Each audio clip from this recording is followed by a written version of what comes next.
The new season is here, and of course everyone wants to reach Mythic as quickly as possible. To make it easier, we should know which hero is the best to use from Epic to Mythic, and one of those heroes is Zhask. With the latest adjustments to his skills, Zhask is now easier to use and has become what they call poison in ranked matches. His first skill now instantly slows the enemy without requiring 2 hits. And to make it balanced, the slow effect has been reduced from 60% to 30%. They have also reduced the foreswing of his second skill by 40%, which means the casting animation is much faster, making it easier to stun enemies. Also, his ultimate can now be cast without being limited by the position of skill 1. You can now cast it anywhere. What you need to remember is when to use your ultimate, as opponents can flicker out, run away, or burst and kill it. The perfect time to use it is when you have allies nearby who can assist you, or when you anticipate that the clash is about to begin. This way, the enemy will fall into the trap and continue fighting while your ultimate melts their HP away. This hero can easily solo kill a marksman or any squishy hero, especially if they don't have flicker or dash abilities, as long as you execute the combo correctly. To maximize the damage output and crowd control duration, start by using your first skill to slow the enemy. Then follow it up with your second skill to stun them briefly. Then use your third skill to slow them down again just before unleashing your ultimate. After that, you can use your skill 2 and 3 again. In this form, you can use your first skill to reposition your ultimate to get closer to the target. And you can exit on your ultimate by pressing the ultimate button again. Here's the replay of the combo.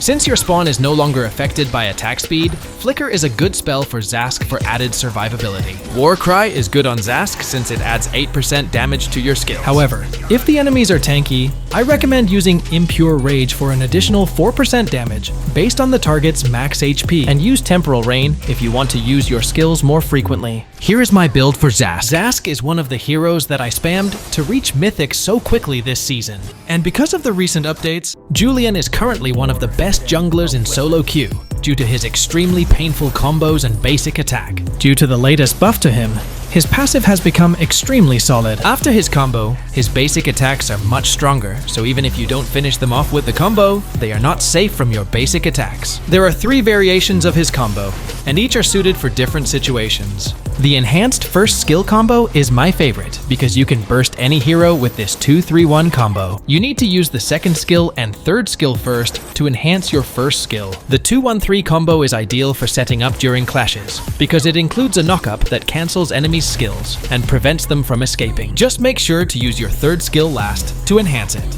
The 1-3-2 combo is excellent for outplaying opponents and diving towers, as Julian is untargetable and invincible during the enhanced dash. Make sure to combine it with basic attacks for maximum damage output. Concentrated Energy is a great item for Julian because we needs to sustain well, as we cannot rely on teammates in solo rank. Here's my item and emblem build for Julian. Assassin Roamers are now entering the meta, and Helkurt is one of the most feared in rank matches today. This is because of the threat he brings to enemies, especially if the opposing team has many squishy heroes, forcing them to position themselves in the safest spots available. Helkurt is perfect against healer-type roamers, since they are so squishy and easy to burst compared to tanks. They usually focus on cooldown reduction items and Flask of the Oasis, and they will buy tank items later on. This allows you to hunt them down in the early game until your Sky Piercer is fully stacked. The tip for Helkurt is to utilize the in-then-out technique repeatedly, and avoid staying in one lane for too long. Just continuously poke the opponents until you secure the kill. Be cautious about first picking Helkurt, as tanks can easily counter him. It's better to wait until the enemy picks their roamer before selecting Helkurt. You can one-hit enemies with your fully stacked Sky Piercer and your first and second skills, but make sure to target your enemy precisely. This is my build for Helkurt. Assassin Jungle is finally back in the meta, and Ling is one of the best choices in the Assassin Jungle role after the update. One reason he's a top assassin now is his ability to quickly move around the map and easily steal objectives by jumping over walls. Wow. He can easily secure kills once he reaches level 4 because of his powerful ultimate. And then he can just jump over walls after the kill to assist other lanes or secure objectives. What an overpowered set of skills!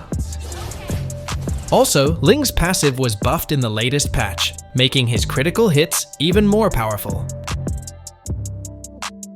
They've also made it easier to obtain Ling's 4 blades, because you can now aim his second skill in advance. If you're having trouble, here's the correct technique for his ultimate. Let's break it down one by one for easier understanding. After using the ultimate, the first step is to use the second skill in advance at the landing area of any of the 4 blades before the ultimate animation ends. Take note, guys, avoid aiming to the center of the blade because it will make it harder to reach the next blade, and even a slight angle error may cause you to miss the second blade. Aim towards the edge of the blade in the direction you want to reach the second blade. Even though you can get all 4 blades by starting from the center of the first blade, it's harder because you need to memorize the precise angle of the dash. Next, you need to prepare to aim the second blade after using the dash toward the first blade.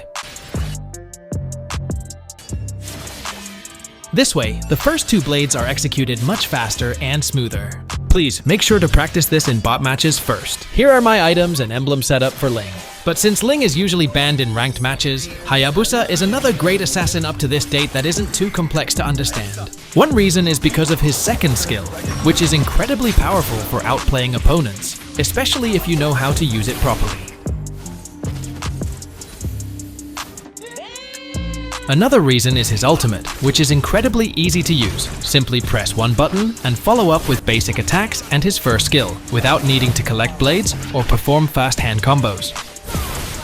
He's a solid pick for solo rank, especially because of his quick rotations and ability to kill opponents so easily. Take note that every time you use the second skill, it reduces the cooldown of your first skill by 1 second. So this is the basic combo for Hayabusa. Start by using your second skill. Just double the distance of the target indicator and it will land on your target. Then use your first skill and then shadow out. Since you've successfully placed a shadow on Layla, you can use your second skill to reach her no matter where she goes. For the full combo, just add the ultimate after the basic combo.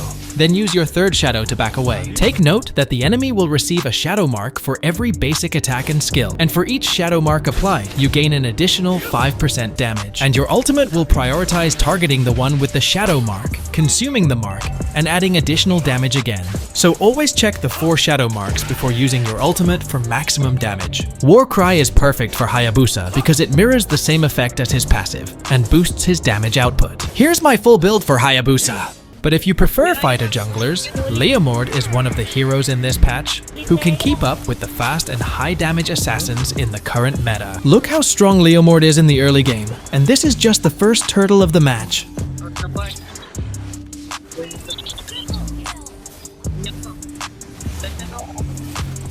This is because Leomord has received multiple buffs to his skills. First, they doubled the physical attack gained for every 1% crit chance. Then they reduced the cooldown of his ultimate by almost 10 seconds. That allows Leomord to call Barbiel more often. One of the great things about Leomord is his ability to pick off enemies early, even under turret, due to his speed and early game strength. Another thing is he can take on 5 opponents alone, which is great if you're a solo player.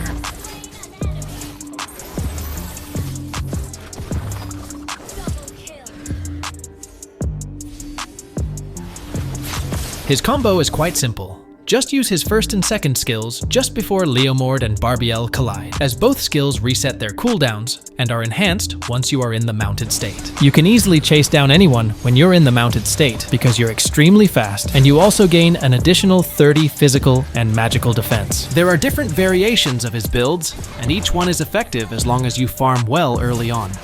Another hero who has been recently buffed and is currently dominating solo rank is Hylos. Because almost all of Hylos' skills have been recently buffed and their effects are enhanced, he's an extremely solid pick in solo rank right now. His passive now focuses more on attack speed, making the Trinity build with War Axe perfect for him.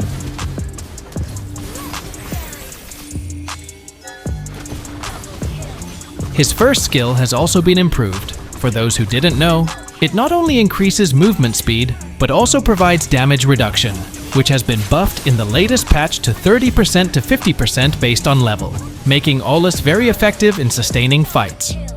His ultimate now no longer gets interrupted, and they've enhanced the effects of the crafts on every upgrade of the ultimate. Additionally, they've converted the crit chance in the ultimate's passive to physical penetration, while increasing both the base and sustained damage of the ultimate. In short, buy Hylos now and climb to Mythic faster. Here is my build for Hylos. If you prefer mage damage jungle, Harley is a great pick.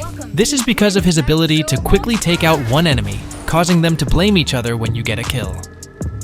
The threat Harley poses to every lane is very intimidating. You'll either need to play safely, position carefully, or ask for help from your roamer to defend against Harley's skills, because he can easily erase you from the map if you're alone. He can also keep up with other assassins because of the high damage from his first skill, and the outplays he can perform with his second skill.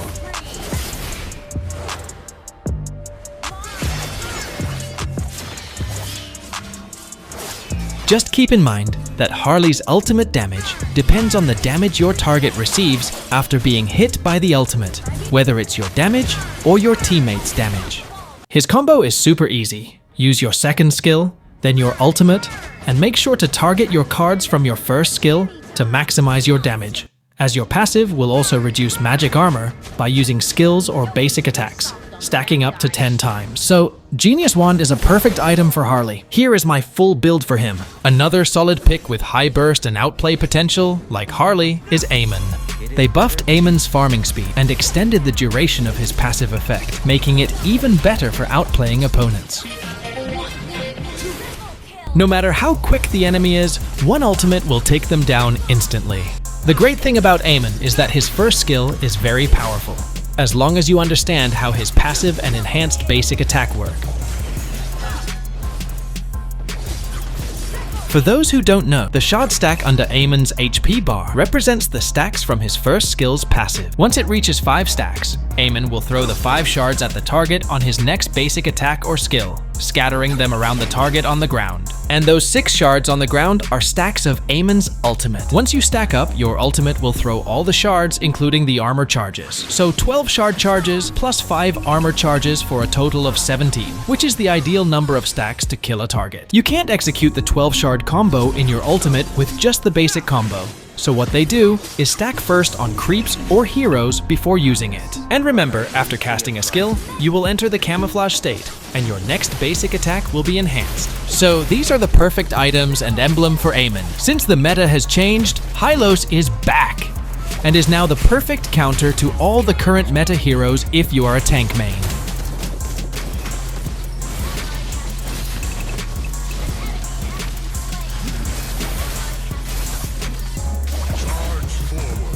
He is extremely overpowered now because, in addition to being very tough and durable, he also reduces the enemy's attack speed by 7.5% per stack, up to 8 stacks, using his second skill, similar to Alice's toggle skill. Additionally, this skill has a slow effect and high damage, allowing you to solo kill any hero, even if you are a tank.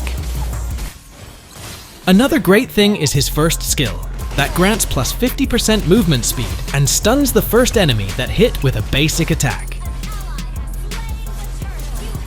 And of course, his ultimate provides movement speed to your allies and slows down enemies. It also heals you when activated, making it incredibly useful when chasing down opponents and sustaining damage. The new effects of Clock of Destiny and Thunderbelt make Hylos even stronger with these items. Here is the full build for him.